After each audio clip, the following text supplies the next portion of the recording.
जी अस्सलाम वालेकुम। आप देख रहे हैं यूट्यूब चैनल और मैं हूं अंसर सियाल। कुछ इम्पोर्टेंट अपडेट्स हैं जी जो आपसे शेयर करनी है। रिज़ल्ट में मैनिपुलेशन, इंटरनेशनल प्रेशर और जो फ्रेंडली कंट्रीज़ हैं उनकी बेरुखी के बाद अब कोई भी पाकिस्तान में ऐसी पार्टी नहीं है कि जो इस चीज़ में इंटरेस्टेड हो कि वो सेंट्रल में गवर्नमेंट बनाए। और ये बात मैं पूरी ज़िम्मेदारी से कह रहा हूँ।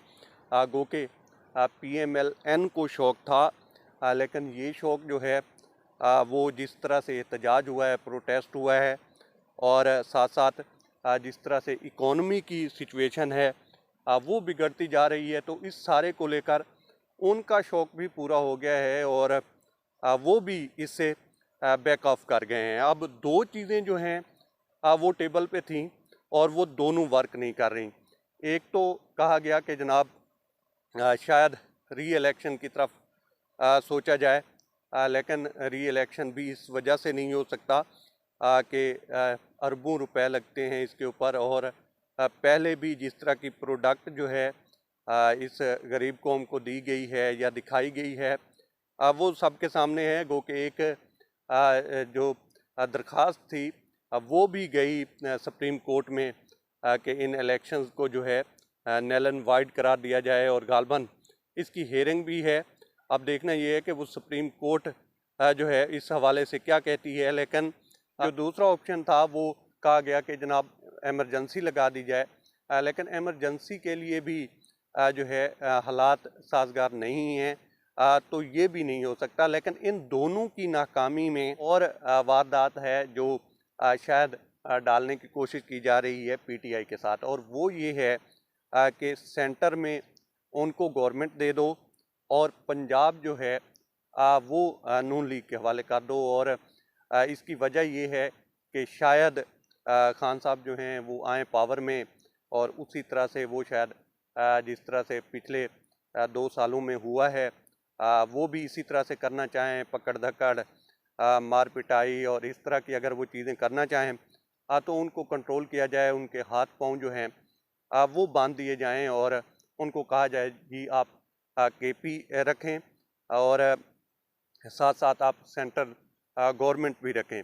और इसके जो आसार हैं वो इस वजह से भी लग रहे हैं कि जिस तरह से मरीम नवाज़ साहिबा के हवाले कुछ लोगों को किया जा रहा है। आपने देखा होगा कि किस तरह से लोग जो हैं अब वो मुनहरफ हो रहे हैं, या थोड़ा हार्श वर्ड यूज़ किया जाए कि लोटे हो रहे हैं। तो कोशिश ये हो रही है कि किसी तरह से अगर ये लोग नहीं भी ठहरते और इसी तरह से प्रोटेस्ट करते रहते हैं कुछ दिनों तक देखा जाएगा और उसके बाद इनको कहा जाएगा कि जनाब आप जो है सेंटर में गवर्नमेंट बनाएं और हम जो हैं हम पंजाब जो है PMLN के हवाले करते हैं। अब इसमें होगा ये कि उसी तरह से जो है रस्साकशी चलती रहेगी और कुछ हासिल हसूल होना नहीं है। इकोनॉमी की सिचुएशन इससे भी बदतर होती जाएगी और जिस चीज़ का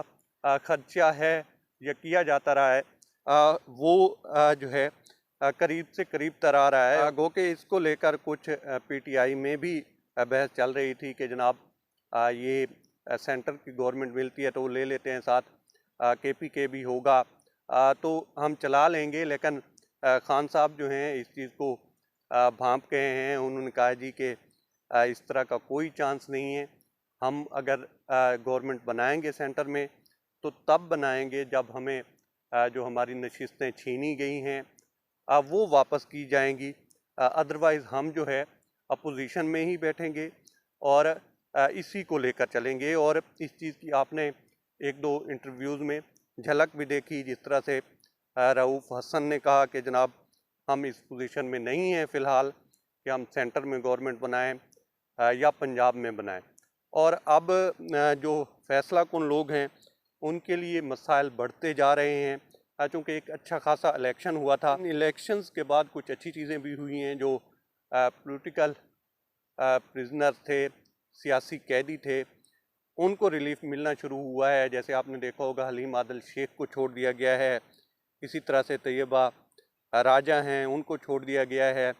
और होप की जा सकती है कि आगे सनम जावेद हैं, बाकी जितनी भी पीटीआई की स्पेशली ख़वातीन हैं, उनको रिलीफ मिलेगा। रिलीफ की बात जो हो रही है तो वो क्यों नहीं मिलना चाहिए, मिलना भी चाहिए, क्योंकि एक पार्टी जो है वो पूरी दुनिया के लिए एक स्टडी केस के तौर पर सामने आ रही है और दुनिया देख रही है कि भाई एक शख्स जो है वो जेल में बैठा हुआ हो, उसके हाथ पाँव ज़ुबान सब कुछ बंद कर दिया गया हो, तो भी अगर वो सच पे है तो वो क्या कुछ कर सकता है और किस तरह से जो है वो पूरी जो है दुनिया की इंटेलिजेंसिया ले लें, अपनी जो पॉलिटिकल अपोनेंट्स हैं वो सारे के सारे उसके ख़िलाफ़ हालात और बाकी चीज़ें जो हैं वो सारी उसके ख़िलाफ़, उसके बावजूद वो इस तरह से लोगों का उसको रिस्पॉन्स मिला है, तो उसकी पार्टी को रिलीफ मिलना भी चाहिए।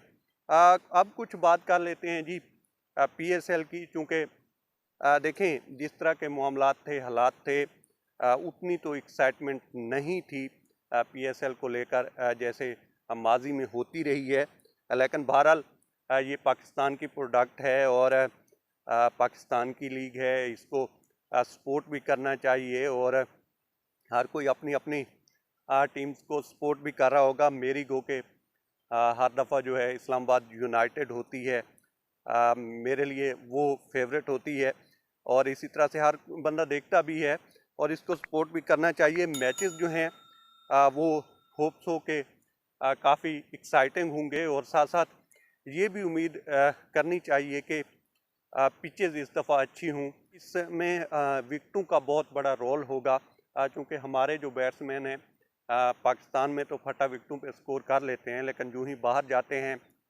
तो वहाँ पे वो हाथ खड़े कर देते हैं। होप्स हो कि पीएसएल में थोड़ी जो है कंपेटिटिव क्रिकेट हो और जिसका फ़ायदा भी पाकिस्तान को हो। अब हम यहाँ से यंगस्टर ले जाते हैं चंद मैचेस की जो है परफॉर्मेंस के ऊपर और उसके बाद पता चलता है जी कि एक या दो मैचेस के बाद वो टीम में भी नहीं नज़र आते। तो यहाँ पे थोड़ा क्रिकेट का इंफ्रास्ट्रक्चर भी बेहतर बनाने की ज़रूरत है और देखें जी जिन्होंने तीर मारे हैं पंजाब गवर्नमेंट को लेकर, अभी वो क्रिकेट के बड़े हैं, उनसे उम्मीद तो कम ही है, लेकिन फिर उम्मीद पे दुनिया कायम भी तो है। बहरहाल अब तक इतना ही। आप दोस्तों से रिक्वेस्ट है कि आप हमारे चैनल का विज़िट करें और अगर आपको हमारे चैनल का कंटेंट पसंद आए तो इसे सब्सक्राइब करें। ताउन के लिए शुक्रिया दोस्तों। अल्लाह हाफ़िज़।